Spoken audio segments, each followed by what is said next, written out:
thing جعفرية some. I can fix your model tonight. Who let this roach in? I'm qualified. Read it. Community college. Single black daddy from the gutter. You mop toilets at midnight just to keep your kid fed. And your black ass walks in here thinking you're smart? Stick to mopping. Monkey. That's all your kind will ever be good at. Not one suit in that room said a word. Solomon caught the resume mid-air, looked at every face, then walked out. But what that CEO just spit on was the only thing standing between his billion-dollar empire and ashes, and he had absolutely no idea. Solomon didn't take the elevator, he took the stairs. 14 flights down to the basement, each step slower than the last. He pushed through the maintenance door. Fluorescent lights buzzed overhead. His locker sat in the corner, dented, spray-painted gray to match the walls, like even it was trying to disappear. He opened it. Inside the door, taped with yellowed Scotch tape, was a photo of a woman laughing. Dana, her hair pulled back, one hand on her belly, pregnant with Grace. Next to the photo, a single index card. Her handwriting, small, neat numbers. The seed of everything. The first equation she sketched on a hospital napkin the night they found out she was sick. Solomon touched the card with one finger. Then he closed the locker, grabbed his jacket, and walked out into the Chicago cold.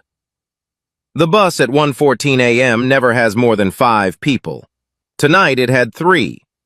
Solomon sat by the window, forehead against the glass, watching the city blur past. His phone buzzed.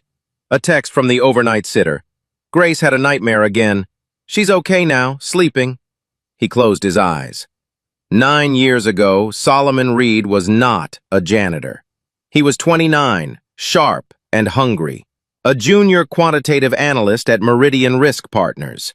Self-taught through community college, then a scholarship no one expected him to get. He built models the way some people write music, by feel first, then by proof. His first big project was a market loss algorithm, a way to measure risk that nobody at the firm had seen before. He called it the Reed ratio, half joking, half proud. He showed it to his supervisor, a young, ambitious VP named Preston Whitfield. Whitfield told him it needed more work, told him to keep it quiet, told him not to show anyone else yet. 3 months later, Whitfield presented the model to the board under his own name. Word for word, line for line. Solomon's work, Solomon's math, Whitfield's signature. Solomon fought it, filed an internal complaint, requested an audit.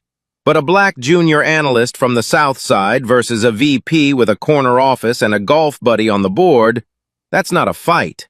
That's a funeral. They buried him quietly. No termination letter, just silence. Meetings he wasn't invited to. Emails that bounced. A desk that got moved to a closet, then removed entirely. By the time Dana got her diagnosis, Solomon was already a ghost in the building. He left.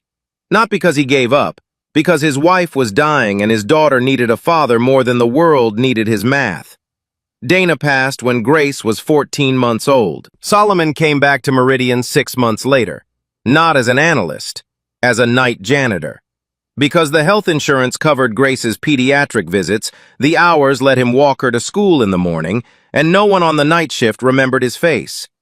Every night for 3 years, he mopped the same floors he once walked as a quant, cleaned the same whiteboards where his stolen formula still lived, emptied the trash cans of the men who erased him, and he never said a word. Until tonight. Upstairs, the boardroom hadn't moved. Preston Whitfield sat at the head of the table, but the grin was gone. The screens still bled red.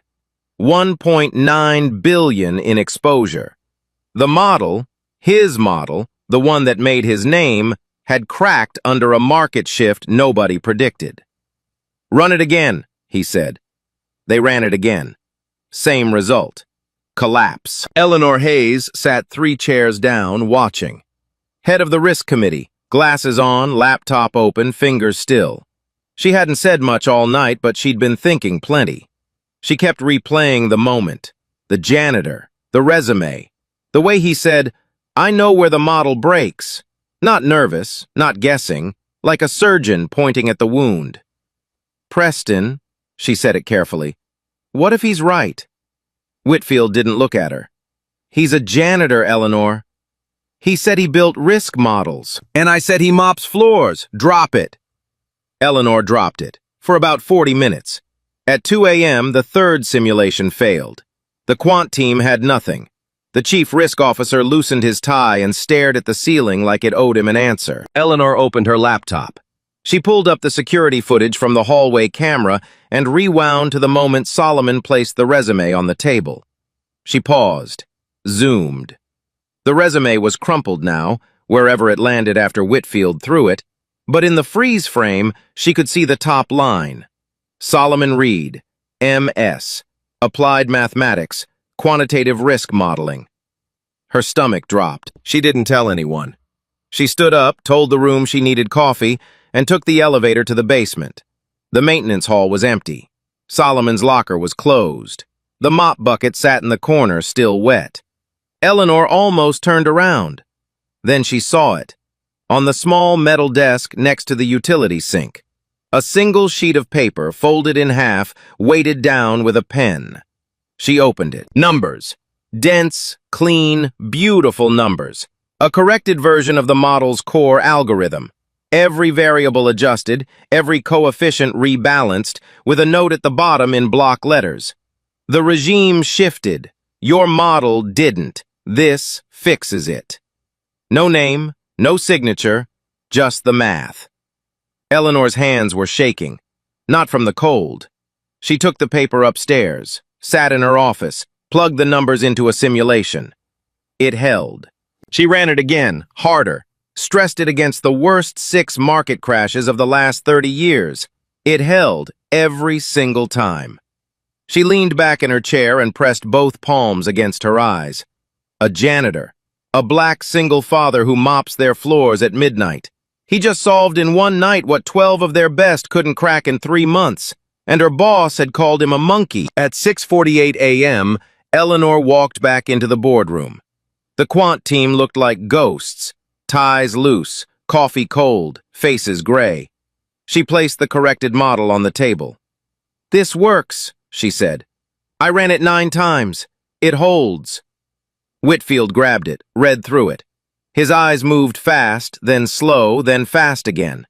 "Where did you get this?" Eleanor looked at him, right at him. "The janitor left it on his desk." The room went quiet. That specific kind of quiet where everyone hears their own heartbeat. Whitfield's jaw tightened. He put the paper down, straightened his tie. "Good work, Eleanor. Run it through the full team. We'll present it as an internal solution." Not a word about Solomon. Not one word. Eleanor opened her mouth, then closed it. She picked up the paper and walked out. But something had shifted behind her eyes. A crack. Small, but deep. She didn't know it yet, but that crack was about to split the entire building wide open. Eleanor didn't sleep that morning. She went home, showered, and came right back. By 8 a.m., she was digging through Meridian's archived HR records. She found it 3 folders deep. Solomon Reed, Junior Quantitative Analyst, hired 2014, departed 2016. Reason, voluntary resignation. Voluntary. That word sat in her mouth like a stone. She pulled up the old project logs. Most had been deleted, but the system kept metadata, timestamps, access records, and one name kept showing up in the edit history of the flagship model.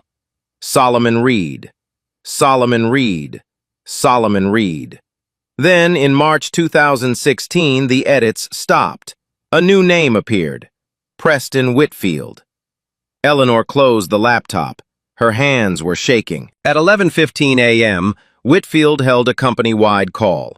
He told the firm the crisis had been contained through the extraordinary effort of our internal quant team. He thanked everyone by name. Analysts, risk committee, the overnight team. He did not say Solomon's name. At noon, he sent a memo to HR. Immediate review. Custodial staff access to restricted floors. At 12:30, a second memo. Termination recommendation. S. Reed, night custodial. Unauthorized presence in executive areas. Eleanor read both. Then she grabbed her coat. Solomon lived 14 bus stops from downtown. A 2-bedroom above a laundromat on West Garfield. Apartment 4B. A crayon sun taped to the door. He opened it halfway. T-shirt, sweatpants. Behind him, Grace sat at the kitchen table eating cereal, reading a book too big for her hands.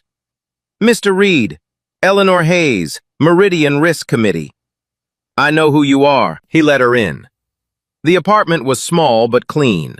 On the counter, a framed photo of Dana. Next to it, the index card, her handwriting. The seed equation. Grace looked up. Are you Daddy's friend? Eleanor smiled. I hope so. Solomon sat across from her, waited. Eleanor placed her phone on the table. The metadata logs. His name over and over on the model Whitfield claimed. You built the original model. Every line. And Whitfield took it, put his name on it, buried me when I complained. That was 10 years ago. Eleanor leaned forward. The corrected model you left. It saved the firm. But Whitfield is claiming it as the team's work. And there's a termination memo with your name on it in HR right now. Solomon's jaw tightened. He's firing me for saving his company. He's firing you for being in the boardroom. Silence. The refrigerator hummed. Grace turned a page. I need you to come back, Eleanor said. The board meets Friday. I can put you in that room. Solomon looked at the index card on the counter, Dana's handwriting. I'll come back, but not like before, not quiet, not invisible. What do you want? One finger. Public written attribution, my full name on the corrected model, not initials, not team effort. Second finger. The original model restored to my authorship. Every log, every record, every filing. Third finger. A real position. Analyst title, real pay. Not a PR stunt. Fourth finger. A mentorship fund. Paid by the firm. For people who got overlooked, pushed out, stepped on. He put his hand down. Said the last one quietly. And Whitfield says it to my face, not through a lawyer. He looks at me in front of that board and says my name. Eleanor stared. That's 5 conditions. That's 5 conditions. And if they say no? Solomon walked to the counter, picked up the index card, held it up. Then this stays in my pocket, and Meridian dies on Friday. No anger, no threat, just fact, plain as gravity. Eleanor looked at the card, at Dana's careful numbers, at the man holding it like the last letter from someone he loved, because that's exactly what it was. I'll make the call, she said. Grace looked up from her cereal. Daddy, are you going back to work? Solomon knelt beside her. Maybe, baby. The real work? Not the mop work? He almost broke. Almost. But he held it, the way he always held it, because that's what fathers do when their daughters are watching. Yeah, the real work. Grace smiled, went back to her book. At 3 p.m., Eleanor called Margaret Sterling, board chair, 71, silver hair, steel spine. Margaret, I need a closed-door session before Friday. No agenda on file. No CC to Preston. A pause. What did he do, Eleanor? It's not just what he did. It's what he's been doing for 10 years. Another pause. Longer. My office at 6. Bring everything. By Friday morning, every secret Preston Whitfield had buried would be on that boardroom table, and the man he called a monkey would be the one putting them there. Eleanor arrived at Margaret Sterling's office at 5:58 p.m., 2 minutes early. She carried a laptop, a flash drive, and a manila folder thick enough to stop a door. Margaret was already sitting. No coffee, no small talk. Just a glass of water and reading glasses perched on the edge of her nose. Show me. Eleanor opened the laptop. She started with the metadata, 10 years of edit logs, timestamps, file access records. Solomon Reed's name threaded through the original model like DNA. Every core variable, every stress test adjustment, every proof of concept, His fingerprints were on all of it. Then, in March 2016, the trail went cold. Solomon's access was revoked. His name disappeared from the files, and 3 weeks later, Preston Whitfield presented the model to the board as his own. Margaret didn't interrupt. She read every page, every timestamp, every name. When Eleanor finished, the room was quiet for a long time. "How long have you known?" Margaret asked. "Since this morning." "And the corrected model? The one that saved us last night?" "His. He left it on his desk in the basement. I ran it 9 times. It holds." Margaret took off her glasses, set them on the desk, pressed her fingertips together. "Set up a room. Somewhere private. Not in the building. I want to meet this man before Friday."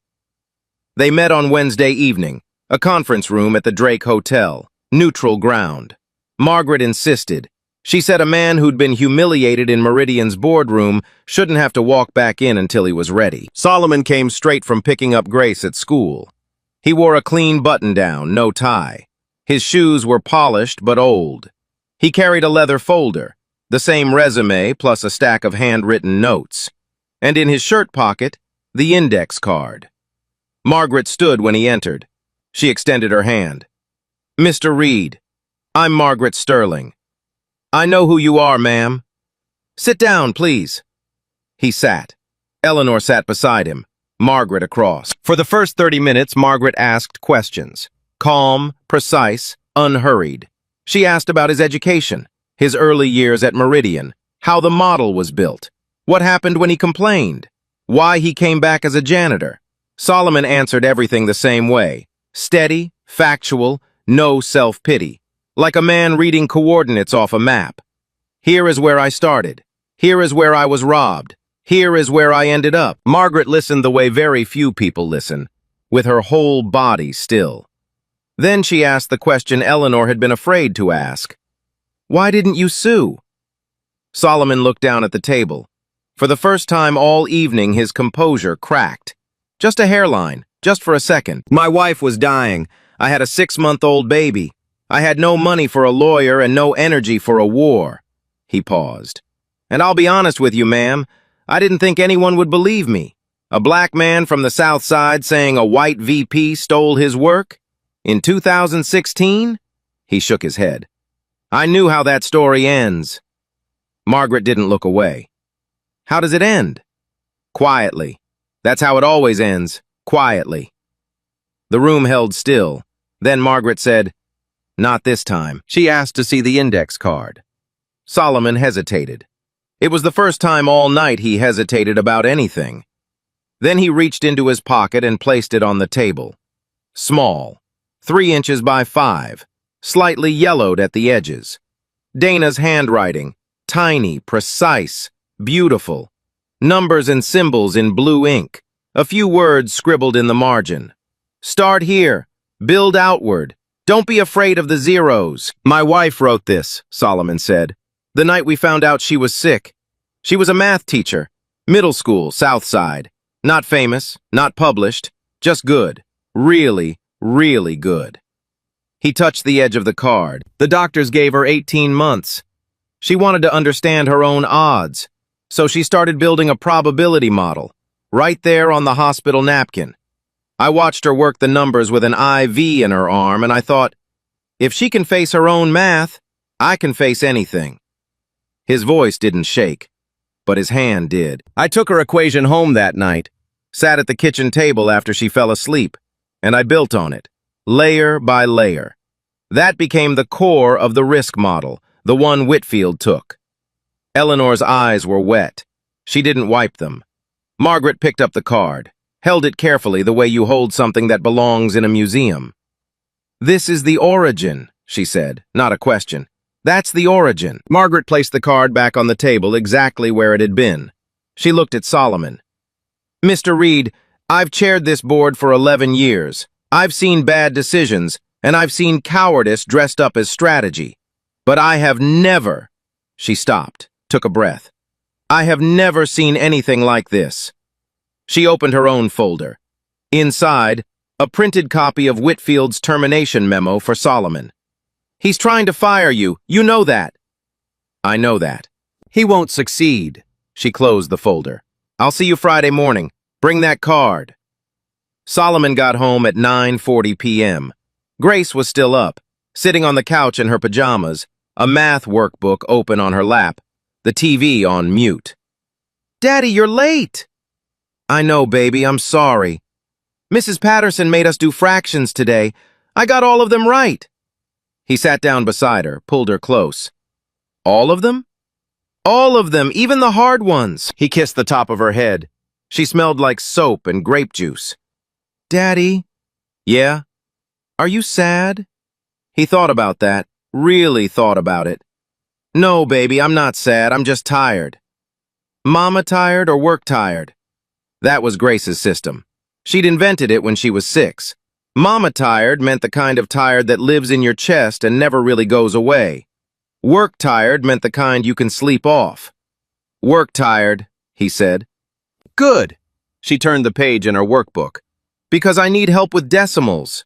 He laughed, the first real laugh in days. And they sat there, father and daughter, working decimals on the couch while the city hummed outside. On the kitchen counter, Dana's photo watched them. Next to it, the empty space where the index card usually sat. Tonight, it was in his shirt pocket, close to his chest, ready for Friday. Thursday passed slowly. Eleanor spent the morning building the case file. Every metadata log printed and highlighted. Every timestamp cross-referenced. She pulled Solomon's original project proposals from the archived server, the ones that were supposed to have been deleted. Someone had tried to wipe them, but backups don't forget. At 2 p.m., she made a phone call she'd been putting off. Dr. Grant, this is Eleanor Hayes, Meridian Risk Partners. I believe you were Solomon Reed's graduate advisor at UIC. A pause. Then a warm, careful voice. I was. Is Solomon all right? He's fine. I need to ask you something. Do you still have copies of his early work? Specifically, the risk modeling thesis he developed in your program. Another pause, this one longer. I have everything, Ms. Hayes. Time-stamped, bound, notarized. I've kept it for 10 years waiting for someone to ask. Eleanor closed her eyes. Can you be in Chicago by Friday morning? I never left. That evening, Eleanor sat alone in her office. The building was almost empty. The cleaning crew was working the upper floors. Solomon's shift, except Solomon wasn't there tonight. She pulled up the corrected model one more time, stared at it. The elegance of it. The way every variable locked into the next like a watchmaker's gears. This wasn't just math. This was art. This was a mind that saw the world in patterns nobody else could see. And instead of being celebrated, it had been mopping floors for 3 years. She thought about Friday, about what would happen when the truth hit that table. Whitfield would fight. She knew that. He'd fight dirty, the way cornered men always do. He'd question the evidence. He'd attack Solomon's credibility. He'd remind the room that Solomon was a janitor, a nobody, a man with no standing. And then Margaret would open her folder, and Dr. Grant would open his. And the index card, Dana's handwriting, the origin of everything, would sit in the middle of that table like a grenade with the pin pulled. Eleanor picked up her phone. One message to Solomon. Everything's ready. See you at 8 a.m. 3 dots. Then his reply. I'll be there. She put the phone down, looked out the window at the Chicago skyline. Somewhere out there, a man was helping his daughter with decimals and ironing a shirt he hadn't worn in 3 years. Tomorrow, he would walk back into the room where they called him a monkey. But this time, he wouldn't be holding a mop. He'd be holding the truth. And the truth was about to cost Preston Whitfield everything he ever stole. Friday morning, 7:14 a.m. Solomon stood in front of the bathroom mirror. White shirt, pressed crisp. Navy blue tie, Dana's last Christmas gift. His fingers hadn't knotted one in years. They remembered anyway. Grace sat on the edge of the bathtub. You look different, Daddy. Different how? Like a movie person. He smiled. Be extra good for Mrs. Patterson today. She hopped off the tub and hugged his leg. Daddy, win! He knelt down, looked her in the eyes. I'll do my best, baby. Kissed her forehead. checked his shirt pocket. Index card. Dana's handwriting against his heartbeat. Then he walked out the door. Meridian Risk Partners, 8:02 a.m., 42nd floor. Margaret Sterling sat at the head of the boardroom table. 3 folders in front of her, each one a different nail in a coffin. Eleanor sat to her right. 4 board members filled the middle seats, all briefed the night before. At 8:06, Preston Whitfield walked in. Charcoal suit, no wrinkle, no worry. Margaret, Eleanor, he sat down, opened his portfolio. I assume this is about the model stabilization. I've prepared a full report on the team's— Sit down, Preston. Margaret's voice was a scalpel. This isn't your meeting. His smile froze. There's one more person joining us. The door opened. Solomon Reed walked in. White shirt, navy tie, leather folder, no mop. He walked in like he'd been here before, because he had. Whitfield's face cycled through 4 seasons in 2 seconds. Confusion, recognition, anger, fear. Why is the janitor in my board meeting? Your board meeting? Margaret tilted her head. I chair this board. Mr. Reed is here at my invitation. Solomon sat directly across from Whitfield, placed his folder on the table, hands folded, eyes steady. Margaret opened her first folder. Monday night. During a crisis meeting, Mr. Reed entered the boardroom, stated he could correct the model, and was removed. He left a corrected algorithm in the basement. Eleanor tested it 9 times against the 6 worst crashes of the last 30 years. She looked at Whitfield. It held every time. That formula saved this company from a $1.9 billion collapse. The internal team was close to a solution, Whitfield said. Eleanor simply accelerated. The internal team had nothing. Eleanor's voice cut clean. I was in the room. 3 simulations, all failed. The janitor solved it by midnight. Margaret opened her second folder. Now, 10 years ago.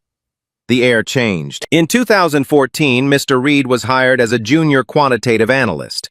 Over 18 months, he developed the core architecture of Meridian's flagship risk model. She laid metadata logs on the table. Solomon Reed's name, over and over, on every foundational file.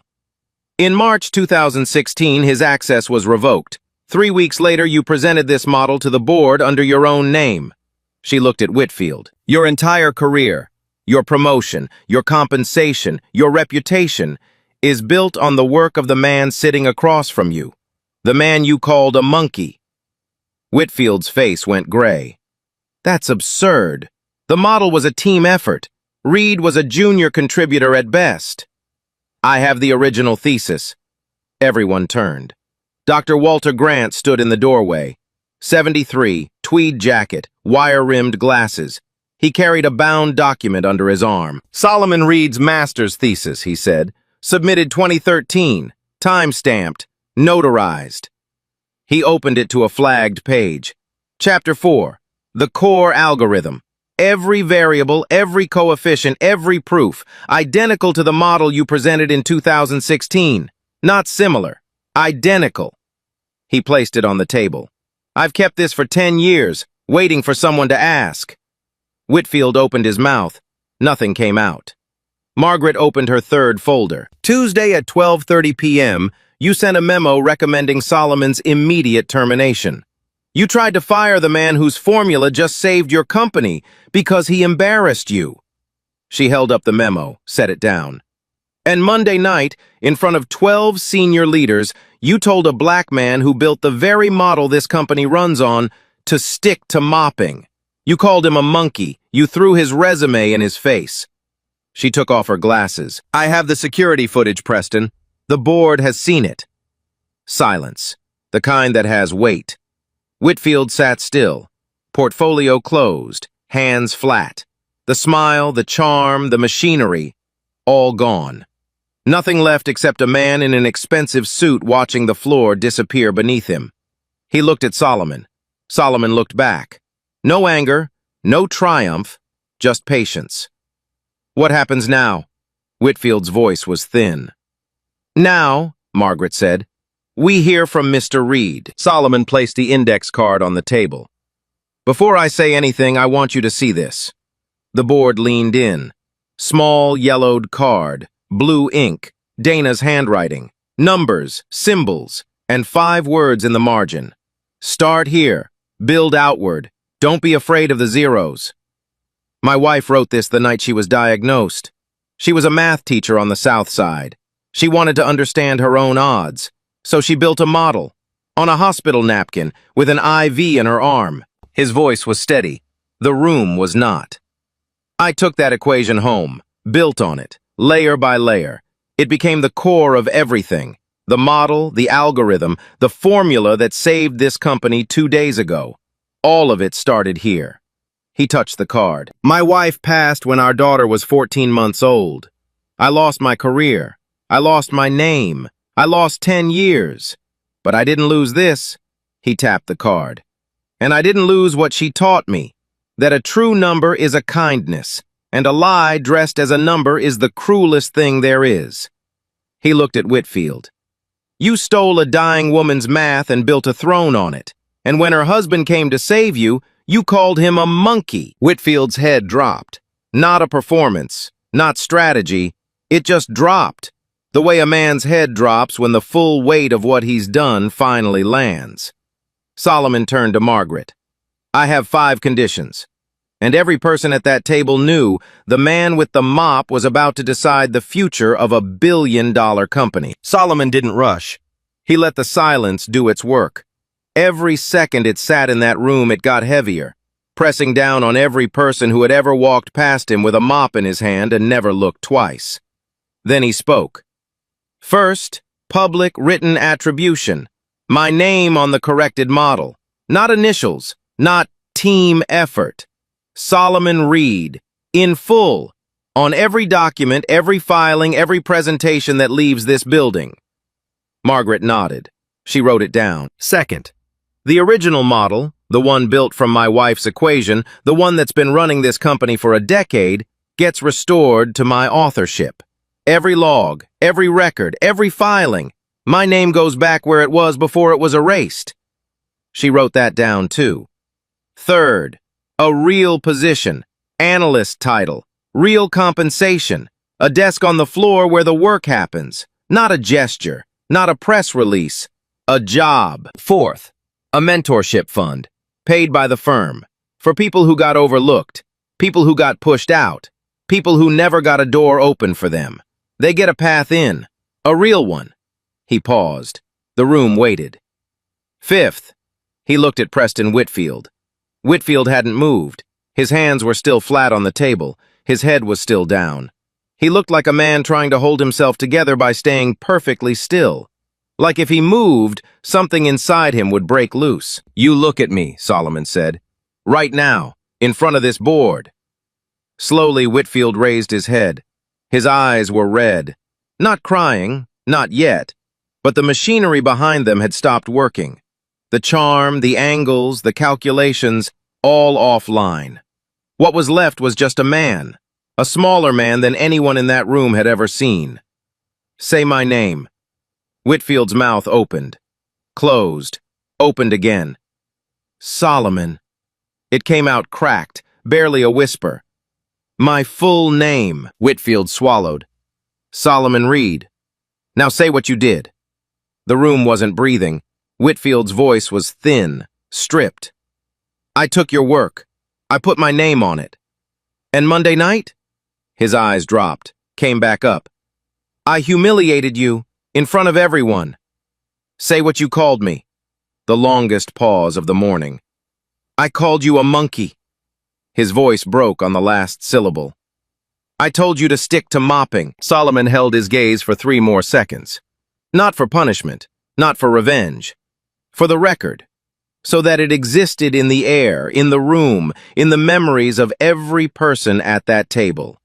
A confession, witnessed, undeniable. Then he sat back. Those are my conditions. Margaret let the silence breathe for 10 full seconds before she spoke. The board will now vote on Mr. Reed's 5 conditions. She looked around the table. All in favor? 6 hands went up. Every board member, unanimous. The conditions are accepted in full. Margaret turned to Whitfield. Preston, the board will also vote on a separate matter. A motion of no confidence in your leadership, effective immediately. Whitfield closed his eyes. All in favor? 6 hands. Again, not one hesitation. The motion carries. Preston, you are removed as CEO of Meridian Risk Partners, effective today. You will be escorted from the building within the hour.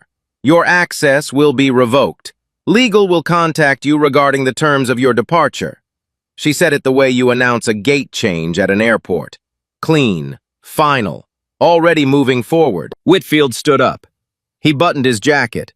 Habit, muscle memory, the last gesture of a man who used to own every room he walked into.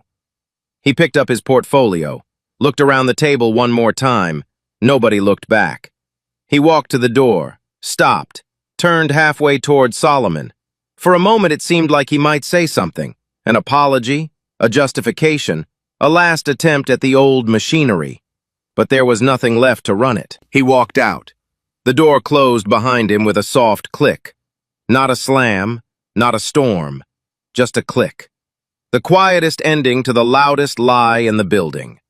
The boardroom after Whitfield left felt different, like a room after a fever breaks. The same walls, the same windows, the same view of Chicago, but lighter, like the building itself had exhaled. Margaret removed her glasses, set them on the table, looked at Solomon. Mr. Reed, on behalf of this board, I owe you an apology. Not just for Monday night, for 10 years. This institution failed you, repeatedly, deliberately, and you came back anyway. Not with a lawsuit, not with anger, but with the very thing we needed to survive. She stood up, extended her hand across the table. Welcome back to Meridian. Solomon stood, took her hand. His grip was firm and his eyes were clear, and for the first time in 10 years, someone in this building was shaking his hand because of who he was, not despite it. Eleanor was crying. She wasn't hiding it anymore. 2 board members were wiping their eyes. Dr. Grant, still standing by the door, had his hand over his mouth, nodding slowly, the way old men nod when they've waited a very long time to see something made right. Solomon picked up the index card from the table. Dana's handwriting, the seed of everything. He held it for a moment, not reading it, just holding it the way you hold a hand that isn't there anymore. Then he put it back in his shirt pocket, against his heartbeat, where it always lived. At 10:15 a.m., Solomon walked out of the boardroom. The hallway was empty. His footsteps echoed on the marble floor, the same floor he'd mopped 100 times in the dark. He passed the maintenance closet. The door was open. Inside, his gray uniform hanging on a hook, his mop bucket, the spray bottles lined up by color the way he always left them. He stopped, looked in. 3 years of his life lived in that closet. 3 years of silence, of invisibility, of being walked past like furniture. 3 years of cleaning whiteboards that still carried the ghost of his own handwriting. He reached in and touched the uniform. Just the sleeve. Just for a second. Then he closed the door and kept walking. His phone buzzed in his pocket. A text from Mrs. Patterson. Grace wants to know if you won. He stood in the lobby of Meridian Risk Partners. 42 floors above him, a board was rewriting 10 years of records. A CEO was being escorted out. A mentorship fund was being drafted. And his name, his real name, was being put back where it belonged. He typed back. Tell her Daddy won. Tell her Mama helped. He put the phone away, pushed through the revolving door, stepped into the Chicago morning. The sun hit his face and he stood there for a moment, just breathing. Just being a man in a white shirt on a Friday morning with nowhere to mop and nothing to prove. And somewhere in a second-grade classroom on the South Side, a little girl named Grace Reed smiled, because she already knew. 3 weeks later, Solomon Reed walked into Meridian Risk Partners at 8:45 a.m. Not through the service entrance, not through the basement door, through the lobby. The same lobby he used to mop at 2 a.m. when nobody was watching. He wore a navy suit. New, Eleanor had insisted. His badge read, Solomon Reed, Senior Quantitative Analyst, Risk Architecture Division. Below that, in smaller letters, Director, Reed Mentorship Initiative. The security guard at the front desk, a young guy named Curtis who used to wave him through the service door every night, looked at the badge, then at Solomon, then back at the badge.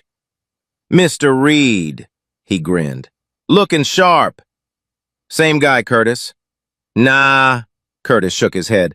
"Not the same guy at all." Solomon smiled, took the elevator to the 38th floor. His floor now, not the basement, not the maintenance hallway. The 38th floor where the models were built, where the numbers lived, where the work he was born to do had been waiting for him for 10 years. His desk was by the window. Downtown Chicago stretched out below him, the same skyline he used to see from the basement window, except now he was looking down at it instead of up. On the desk, a single frame. Inside it, a photo of Dana. The same one from his locker, the same one from the kitchen counter. Her hair pulled back, one hand on her belly, that laugh. Next to the photo, a second frame, empty, waiting. The first meeting of the Reed Mentorship Initiative happened on a Tuesday afternoon in a conference room on the 38th floor. 8 chairs, 8 candidates. Every one of them picked by Solomon personally. A single mother from Englewood who taught herself Python on a library computer.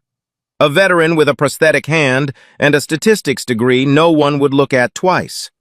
A kid, barely 22, who grew up in foster care and built a pricing model for his community grocery store because he wanted to understand why the milk was always more expensive on his block. And Chloe Bennett, 26, junior analyst, the one Solomon had been quietly tutoring on the night shift for the past year.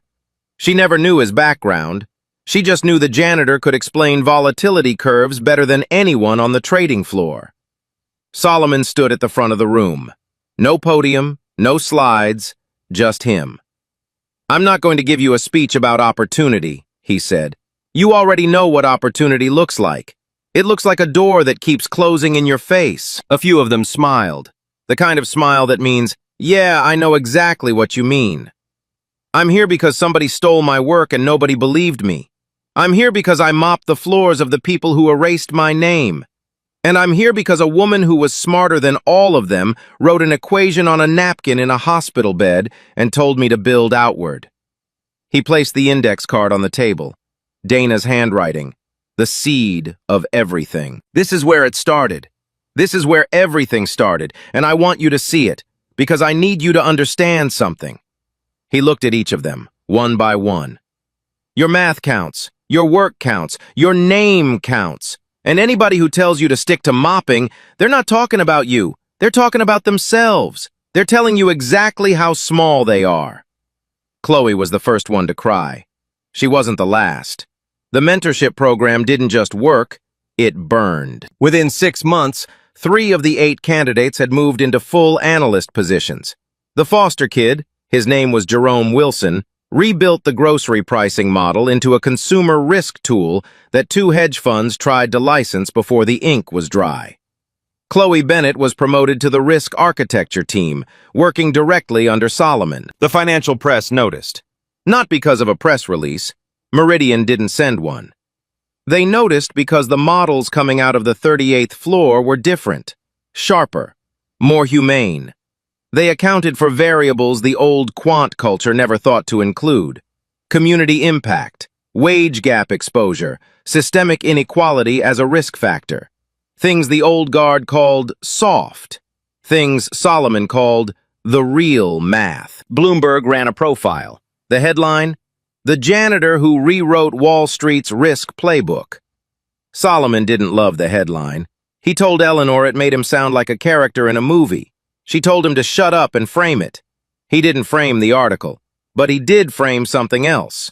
On a Saturday morning in October, Solomon brought Grace to the office. She'd been once before, the night shift years ago when the sitter canceled and he had no choice.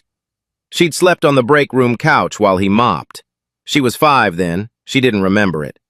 Now she was 9, and she walked through the lobby like she owned the building. "This is where you work, Daddy?" "This is where I work. The real work. The real work." She held his hand in the elevator.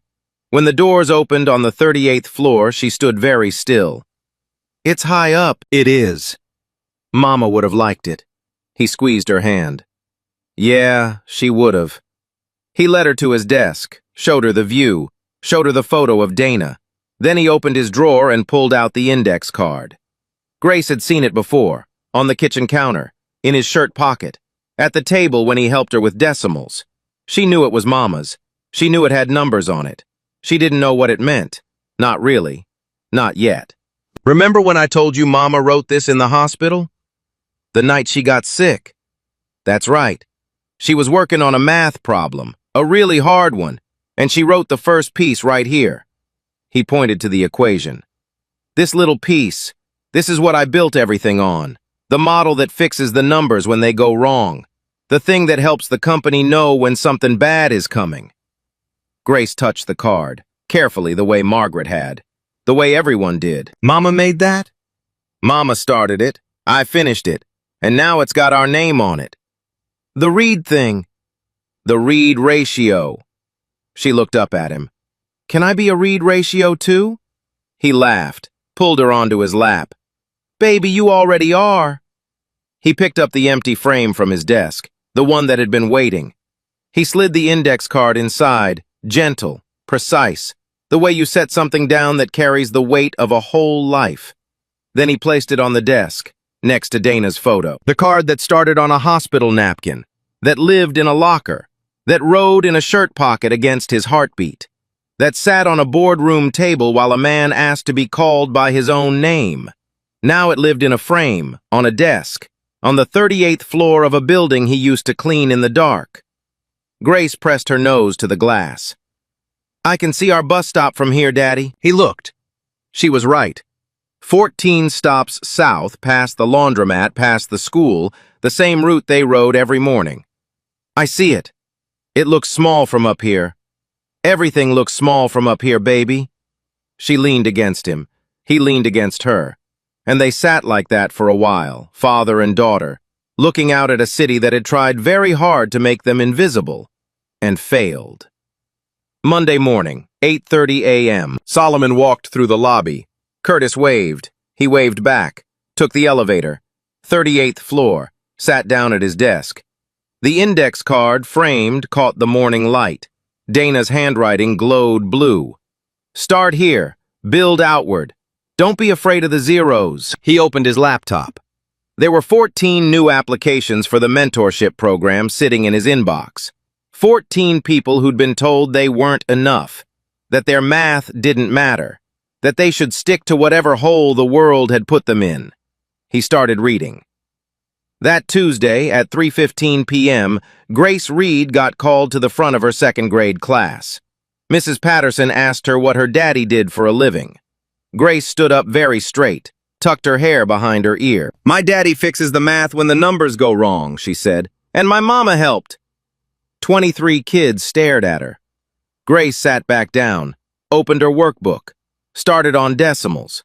She got every single one right.